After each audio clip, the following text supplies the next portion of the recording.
in a perfect world, a company would accept all the positive NPV projects that come its way.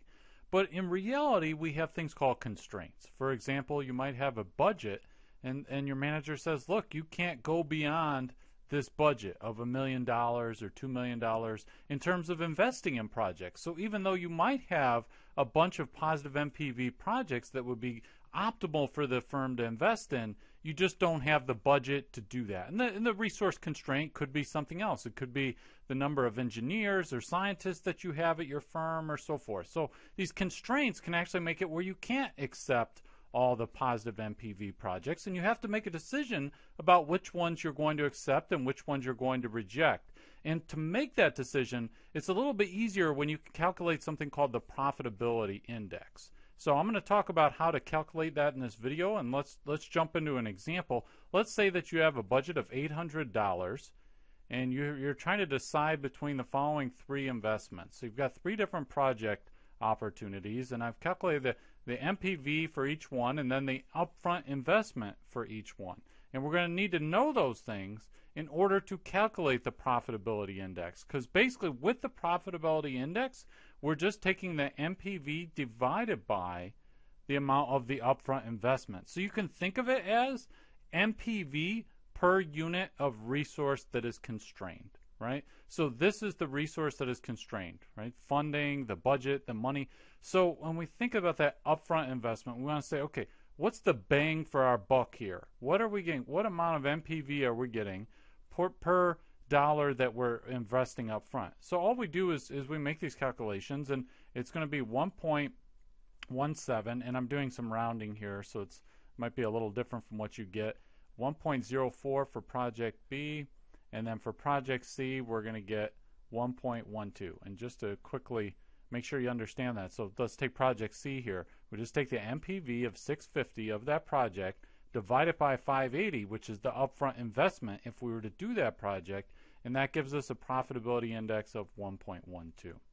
Now, what we can do is say, look, let's look at the bang for our buck here, this profitability index column, and we'll go with the highest number that we have there, because that's the project that's giving us the most NPV per dollar of the upfront investment. So project A is giving us the highest amount. So we would choose project A, we would accept project A, and then we would reject the other two projects. We would reject project B, we'd reject project C, simply because we don't have it in the budget.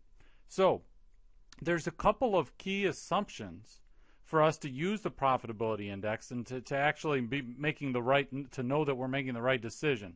So I want to go over and make sure you really understand what can break down here. So two things have to be true for this profitability index approach to be worthwhile. And one is that the set of projects that we're choosing between has to completely exhaust the resource. So this is the set of projects we're choosing from, right? We're choosing A, B, and C. But let me give you an example to see where this assumption might be violated, where we're not completely exhausting the resource. Oh, what am I doing here? So let's say we have project D, and then project D has an NPV of, let's say, 51 and an upfront investment of 50. Now that would give it a profitability index of 1.02. Now, this would rank it last. If we look at all the profitability indices from the different projects, we've got 4 projects here now, project D would be ranked dead last, right? Because every other project has a higher PI than project D. However, we would actually be doing ourselves a disservice if we did not choose project D. And here's why. So we said that project A is the best, right? Because it has this 1.17. But think about it. So if we're choosing project A, we still have $50 left in our budget. Take a look. Remember, our budget was $800. And so we're only spending $750 with project A. So what does that mean? That would leave us this additional $50 here from project D. We could combine it and do project A and project D and have higher NPV. Now, you might say, well, why before couldn't we do project A plus B or A plus C? Well, we couldn't, because each project would basically, it was all or nothing, right? We either did A or B, right? Because we couldn't do both because there just wasn't enough in the budget. But now we've got this extra project, right, where actually we can combine these two, right? We can have project A and project D and have a higher NPV. So it's kind of this weird thing here, and so we want to make sure for us to just use this profitability index, we can't just blindly rely on the number if we have a situation where the set of projects do not completely exhaust the resource. And another really important thing before you just run out and start calculating profitability index is make sure that there's just a single resource constraint, because in reality it's not always just, oh well, we've got this budget issue and we have to choose among the projects.